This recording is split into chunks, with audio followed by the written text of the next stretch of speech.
noon Eastern every day is the Showdown. I guess we couldn't get the rights to the Open. Open is nice. It has a Western feel. Anyway, Alex is here. X is in the on-deck circle. Stay in the circle, by the way. Okay. Stay in the circle. All right. How do you protect the golden goose, right? This is the first topic. Shohei Ohtani, you might not realize this, when he had his career high in innings, 166, 2022, he only had a 356 on base. He only slugged 519. Now, that's a miracle for anybody else.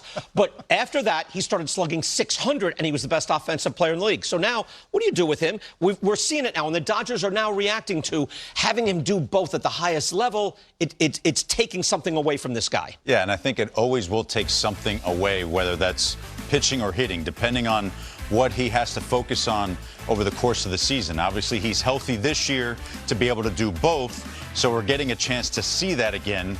And I just want to point it out. A 180, 180, 172. That's the best hitter in the league. That was weighted runs created plus. That's what you're trying to protect here. I'm a little torn about this because I'd rather see those numbers from an offensive perspective as opposed me to too. Because I think the way the Dodgers are built, right, they have the pitching to kind of cover that as opposed to needing him to pitch every single 5 days. But the fact that he can do both, I think you have to let that ride for as long as you can. And until he's grabbing his hip and he's on the IL. But that's what the Dodgers are doing now. They're trying to manage that type of workload. They're giving him the days off from hitting while he's pitching. Right. They're even giving him recovery days after.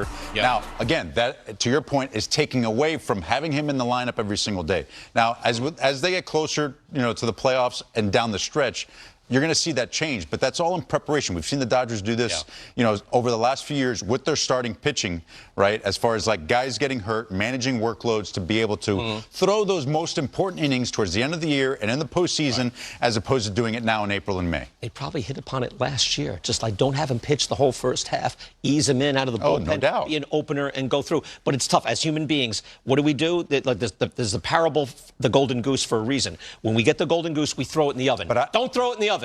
No, but I don't think you can take something away from him right now as far as like hitting or pitching. And I know you'd rather see the hitting over the pitching, but he's one of the best pitchers in the league as well. Might be the best pitcher. Yeah, exactly. That's the problem. He's going to be in the running for the Cy Young the way he's been pitching. So, it's almost like enjoy it while it lasts. Yeah, well, but if I'm them, I don't want while it lasts. I need it to last.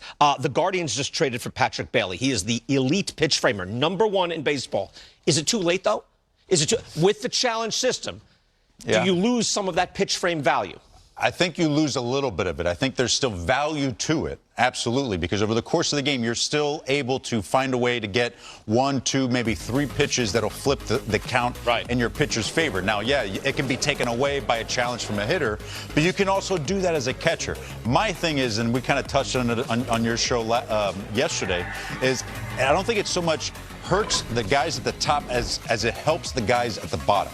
Right, the guys that have struggled a little bit in the pitch framing, or even the guys that are kind of around league average, you're at that point, because of the fact you can challenge a pitch now, there's not as much emphasis on flipping the count on your framing. You can do it now by challenging as well. Right. So I think it more so helps the guys at the bottom to average. Reduces the separation from Bailey in the pack. Okay. Exactly. I think you're right. We won't argue on that. How about this? And we might argue on this. The Louisville Bats last night, AAA Reds organization, they had a nothing night.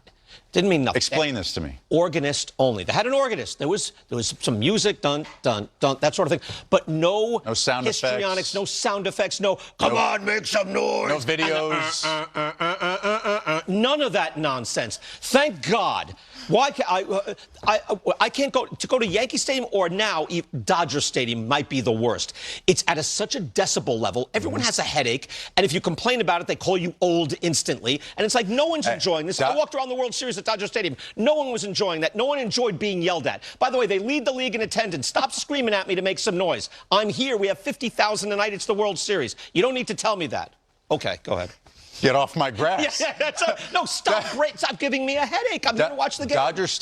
Dodger Stadium is notoriously loud. That is, I mean, it doesn't have to be that loud. The PA system, the sound system there, always. I mean, I remember when going there, playing there, like that was something we'd always mention. Like it was almost like in your face. Completely. And I get it.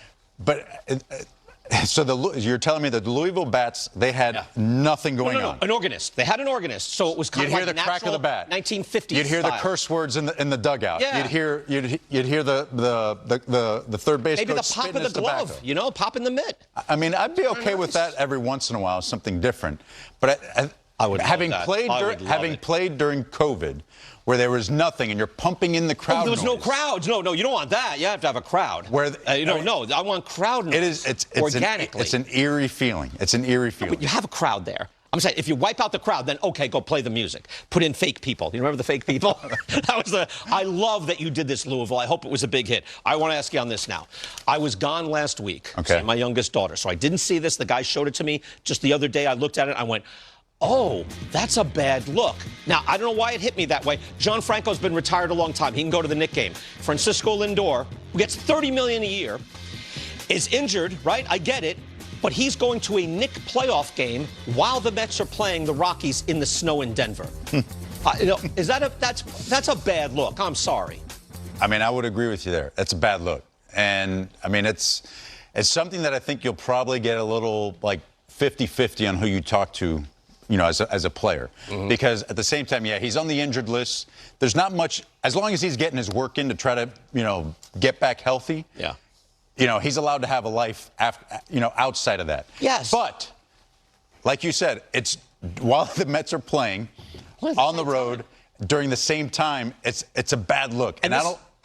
Well, this is also, I'm going to bring in X here because I think he disagrees with me. Shocking. Definitely. Also, X, how about, all right, what are your thoughts on this? Because I looked, I went, oh, no, he should not be. And I'm being sympathetic to him. I know he doesn't have to be rehabbing all day long. Right. But no, while they're playing, you're at a Knick game enjoying yourself. I don't like that. But what do you want to see him running sprints? You want to see him getting his work? What do you want to see from him? The guy can't have a life outside of his team. He can have a life. He doesn't have to go to the Knick game. But two things. One, he's with Franco, right? So a former player. That is a good cushion. Bring John Franco. Okay, where was he's a Darryl? former player, right? But the second thing, too, he's still supporting his city. So I think that's something that I think is important to remember. Stop with that. Not like he was just at some random game. Like, he's out there supporting the city. If there's anything I can do, at least, to get outside of this bubble of being on the IL.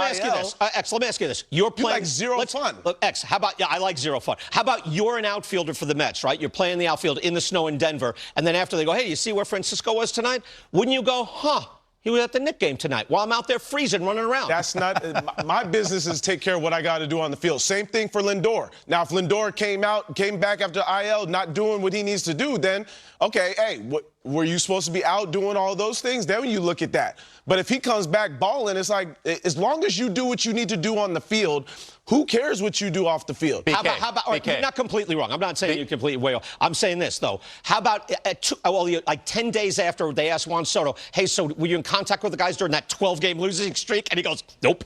Like, nobody. Did you text any of the guys? Nope. I don't even know these guys.